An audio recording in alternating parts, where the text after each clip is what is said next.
On this video we're taking a look at our NCAAB best pick for the games which are happening on Saturday, February 5, 2022. Welcome back to High Stakes. Let's get straight into it. Also, don't forget to subscribe to get notified as soon as we release these sport prediction videos. And if you would like more betting tips and predictions, then check out our Patreon in the link down below.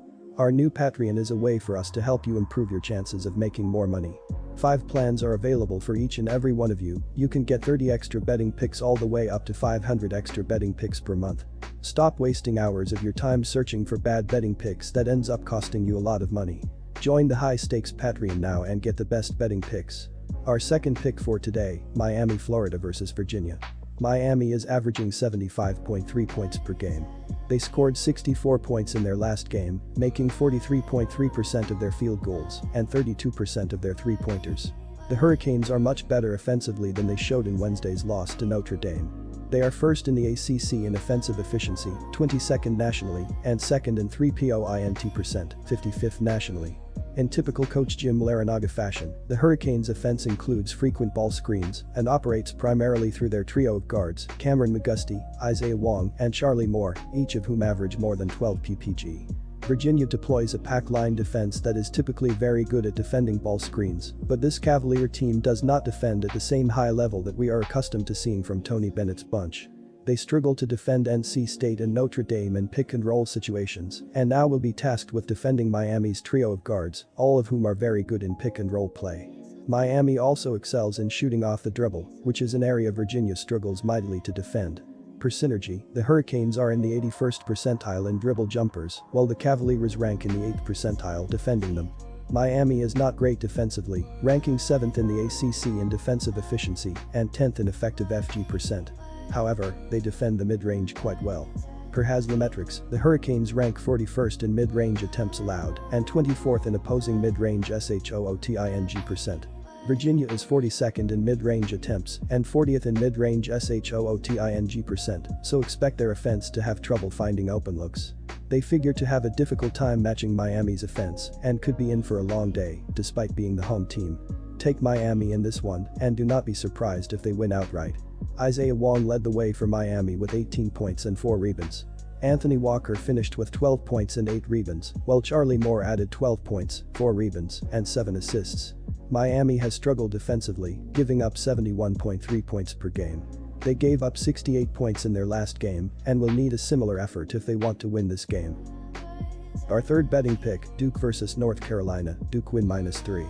Well, this is often a game where you can throw the records out the window. A spread of just one possession is low enough where North Carolina can play its best game, but still fail to cover against a Duke team with a national championship ceiling.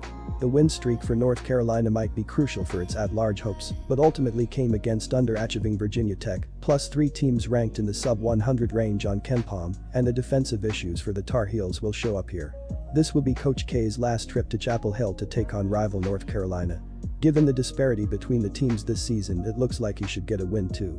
Top wing prospect A.J. Griffin has really come on of late, creating a situation where Paolo Banchero does not have to be the top option every time down the floor.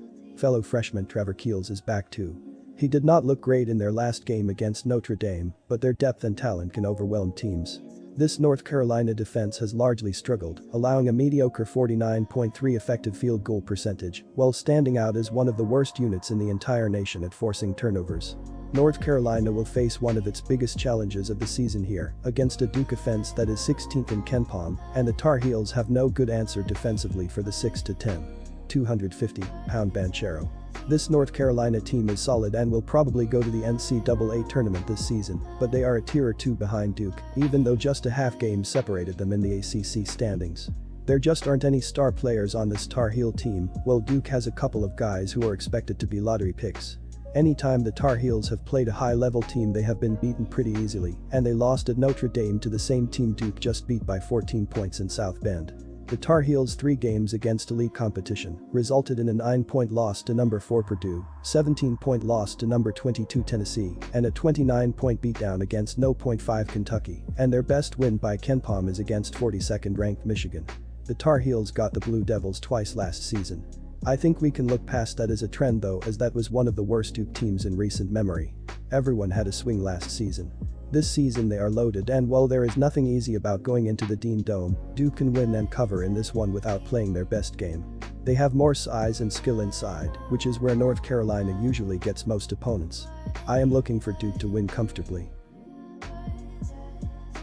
Disclaimer: no financial advice. The information on this channel is provided for education and informational purposes only, without any express or implied warranty of any kind, including warranties of accuracy, completeness, or fitness for any particular purpose. The information contained in or provided from or through this channel is not intended to be and does not constitute financial advice, investment advice, trading advice, or any other advice. The information on this channel and provided from or through this channel is general in nature and is not specific to you, the user, or anyone else. You should not make any decision, financial, investment, trading, or otherwise, based on any of the information presented on this channel without undertaking independent due diligence and consultation with a professional broker or financial advisory.